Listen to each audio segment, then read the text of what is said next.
ایک دن اللہ کے محبوب صلی اللہ علیہ وسلم مدینہ سے گزر رہے تھے تو ایک شخص گھوڑا لیے جا رہا تھا۔ حضور صلی اللہ علیہ وسلم کو پسند آ گیا۔ آپ صلی اللہ علیہ وسلم نے اس سے کہا، یہ بیچتے ہو؟ اس نے کہا، بیچتا ہوں۔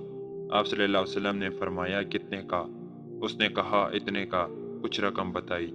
آپ صلی اللہ علیہ وسلم نے فرمایا، رکو، میں اس کی قیمت لے کر آتا ہوں اور تمہیں دیتا ہوں۔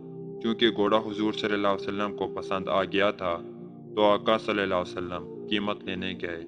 کسی نے اس کو راستے میں رکا ہوا دیکھا تو پوچھا کہ یہاں کیوں کھڑے ہو؟ اس نے کہا، مسلمانوں کے نبی سے اس گھوڑے کا سودا ہو گیا ہے تو وہ قیمت لینے گئے ہیں۔ اس نے کہا، مجھے زیادہ پیسوں میں دے دو۔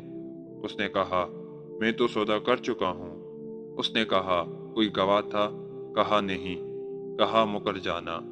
اس کو پیسے کی لالچ آ گئی تھی۔ اس نے کہا، ٹھیک ہے۔ اتنے میں حضور صلی اللہ علیہ وسلم قیمت لے کر پہنچ گئے تو اس نے کہا، میں نے تو آپ سے سودا ہی نہیں کیا۔ حضور صلی اللہ علیہ وسلم نے فرمایا، ابھی تو سودا ہوا تھا۔ وہ کہنے لگا، میں نے کوئی سودا نہیں کیا۔ لوگ اکٹھے ہونے لگے، ہجوم بن گیا۔ اب حضور صلی اللہ علیہ وسلم کہیں کہ میں نے گھوڑا خریدا ہے، وہ کہے میں نے نہیں بیچا۔ اب جب لوگوں کا ہجوم بنا تو لوگوں کے ہجوم کا بھی ایک پریشر ہوتا ہے، تو اس نے کہا، اگر بات لوگوں پر چلی گئی تو صادق بھی یہ ہیں، امین بھی یہ ہیں، لوگ تو انہیں سچا کہیں گے۔ تو اس نے کہا، اچھا آپ مجھے یہ بتائیں کہ جب دو آدمیوں کے مابین یوں نزاع بن جائے تو آپ کی شریعت میں اس نزاع کے تفصیل کی کیا صورت ہوتی ہے؟ حضور صلی اللہ علیہ وسلم نے فرمایا، میری شریعت تو کہتی ہے کہ جو مدعی ہے وہ گواہ لائے، جو انکار کرتا ہے وہ قسم دے دے۔ وہ کہنے لگا، آپ کا دعویٰ ہے کہ آپ نے گھوڑا خریدا ہے تو پھر آپ گواہ دیں، اور اگر آپ گواہ نہیں دیں گے تو پھر میں قسم دے دیتا ہوں۔ جھوٹ تو اس نے پہلے ہی بول لیا تھا، قسم دینا اس کے لیے مشکل نہیں تھا۔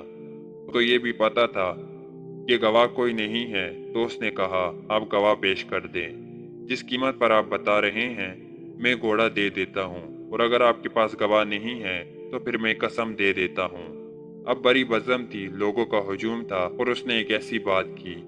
قبل اس کی کہ کچھ دیر گزرتی، حضرت خزیمہ رضی اللہ عنہ آگے بڑھے اور کہا کہ گواہی مانگتا ہے؟ اس نے کہا، جی میں گواہی مانگتا ہوں۔ تو کہا، میں گواہی دیتا ہوں۔ جتنے میں حضور صلی اللہ علیہ وسلم نے بتایا، اتنے میں سودا ہوا ہے اور حضور صلی اللہ علیہ وسلم نے گھوڑا خریدا ہے۔ اس نے کہا، جی ٹھیک ہے، مجھے پیسے مل گئے، میرا مطالبہ ہو گیا، گواہی چاہیے تھی، گواہی درکار تھی، مل گئی۔ اس نے قیمت وصول کر کے گھوڑا دے دیا۔ حضور صلی اللہ علیہ وسلم جب چلنے لگے اور لوگ ہٹنے لگے تو حضور صلی اللہ علیہ وسلم نے حضرت خزیمہ رضی اللہ عنہ کو اشارے سے قریب کیا اور کہا کہ تم نے گواہی دی، تم تو موقع پر موجود نہیں تھے، تو تم نے گواہی کیسے دی؟ حضرت خزیمہ رضی اللہ عنہ نے عرض کیا، حضور، گھوڑا کیا چیز ہے؟ آپ کے کہنے پر تو ہم نے رب کی گواہی دے دی۔ کیا ہم نے رب کو دیکھا تھا؟ آپ نے فرمایا تھا کہ ہے، ہم نے مان لیا۔ تو حضور صلی اللہ علیہ وسلم نے حضرت خزیمہ رضی اللہ عنہ کا ہاتھ پکڑ کر فضا میں بلند کیا اور لوگوں کو کہا، جانے والے رک جاؤ۔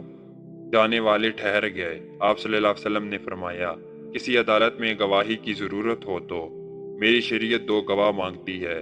جہاں میرا خزیمہ ہوگا وہاں ایک گواہی، دو گواہوں کے قائم مقام ہوگی۔ دوستو، یہ تھی آج کی ویڈیو۔ اگر آپ کو یہ پسند آئی تو اسے لائک کریں اور اپنے دوستوں کے ساتھ شیئر کریں، اور چینل پر نئے ہیں تو چینل کو سبسکرائب کریں تاکہ مزید ایسی ہی ویڈیو کا نوٹیفیکیشن آپ کو بر وقت مل سکے۔